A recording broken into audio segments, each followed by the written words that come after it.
What is going on, guys? In today's video I will show you the best class tier list in PoE 2. These classes are ranked by several criteria such as clear speed, combat utility, DPS and much more. Characters that can clear mobs much easier than other classes are naturally ranked higher. However, I've also calculated complexity and ease of use. So if a class is easier and simpler to play and understand, especially before you get to your ascendancy, then this plays a factor as well. If you are interested in purely ascendancy tier list, then watch my tomorrow's video, and without any further ado, let's get right into it.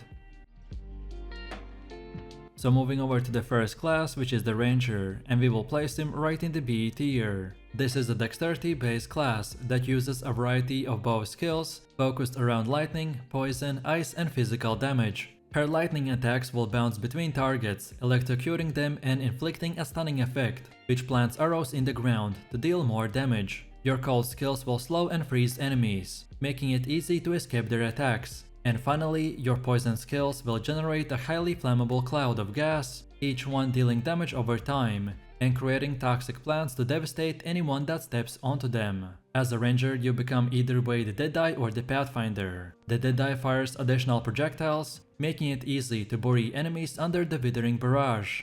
Alternatively, you can stack Tailwind up to increase your speed. Just be careful as you will lose that speed after taking the damage. Or then on the other hand we have the Pathfinder. This ascendancy focuses on flask and poison. You can choose between 5 throwable concoctions that are fueled by your flask charges. Each concoction deals some damage and inflicts a crippling element on any enemies caught inside the splash zone. You can also cause your poison to spread between different targets, while making them twice as potent. Last but not least, Pathfinders can move more quickly, while firing and becoming immune to slow effects, making this a great choice for anyone who wants to go fast while still dealing huge amount of damage. Next we have the Monk, and he's also in the B tier. This is a highly mobile intelligence and dexterity based class. He dashes into combat to strike enemies with his quarterstaff, before executing a quick retreat before the enemies get a chance to retaliate.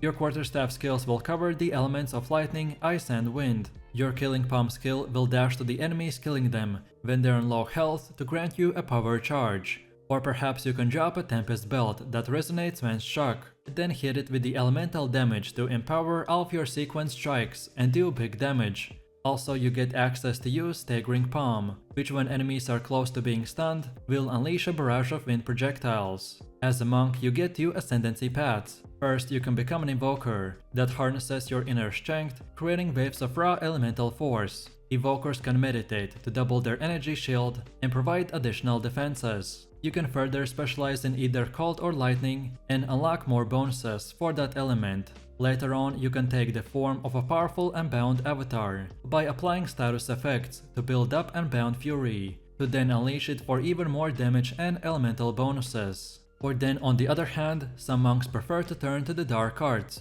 by ascending to the Acolyte of the Chayula. Because of this, now you can use the Shroud of Darkness to protect yourself from attacks based on your darkness. Or alternatively, you can choose to stack more of it for the potent chaos damage bonuses. However, this isn't where the defenses end, as you'll also gain additional defenses against chaos damage. On top of this, you will get instant mana leech and the ability to apply it to your energy shield, which will provide a potent layer of recovery. And finally, few brave acolytes of the Chayula will choose to pair into the Breach to gain the flames of the Chayula at the cost of your other stats.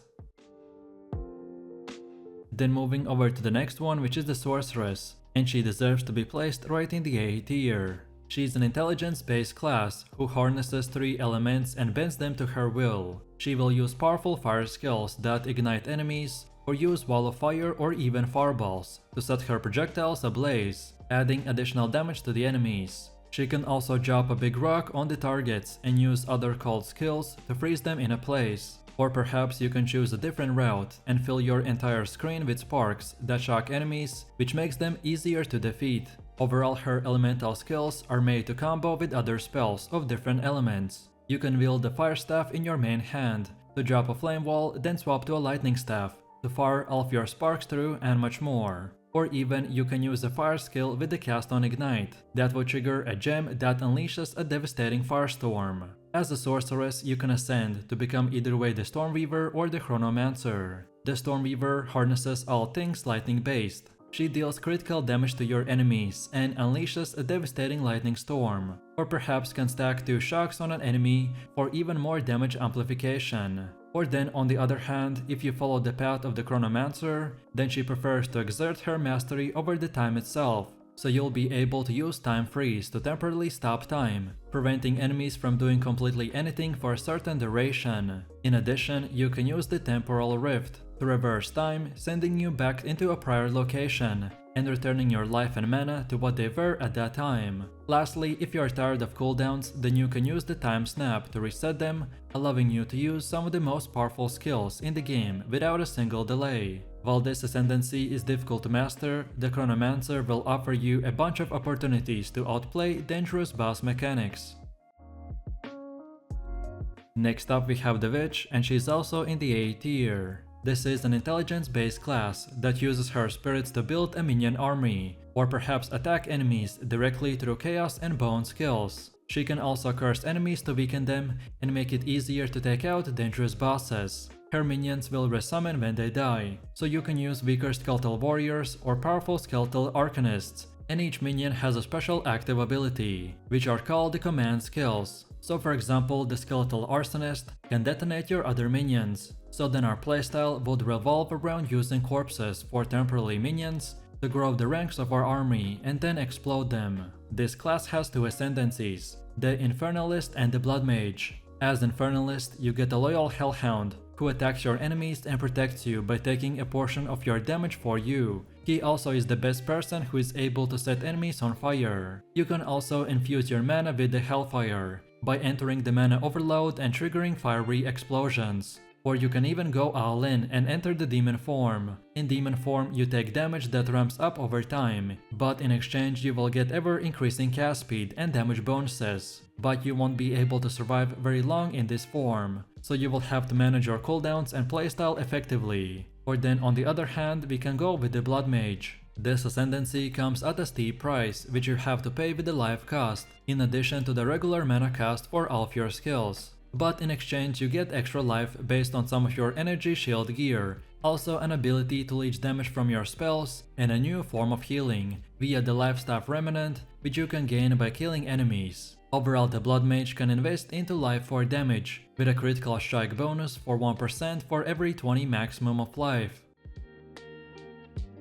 Next we have the Warrior, and we will place him right in the A tier. This is a strength-based class who specializes in crushing enemies with oversized melee weapons. His favorite weapon is the mace, which includes skills like the slams and war cries. But if you wanna get spicy, he can also use a variety of shield skills. And you can always redirect your strikes mid-attack or dodge rollout, if you desperately need to dodge an enemy attack. The Warrior also has access to several totems. Some of these, like the Shockwave totem, will directly damage the enemy. Others, like the Ancestral Warrior, will use a slam skill. This is great if you want a more relaxed playstyle. But if you want to be even more safe, then you can use the shield skills. While you have the shield equipped, you can actively block to prevent all incoming damage from one direction. You can also use skills like the Shield Charge that blocks incoming damage, while rushing into the enemies that deals even more damage along its way. Overall, we get 2 ascendancy paths, so the Warbringer and the Titan.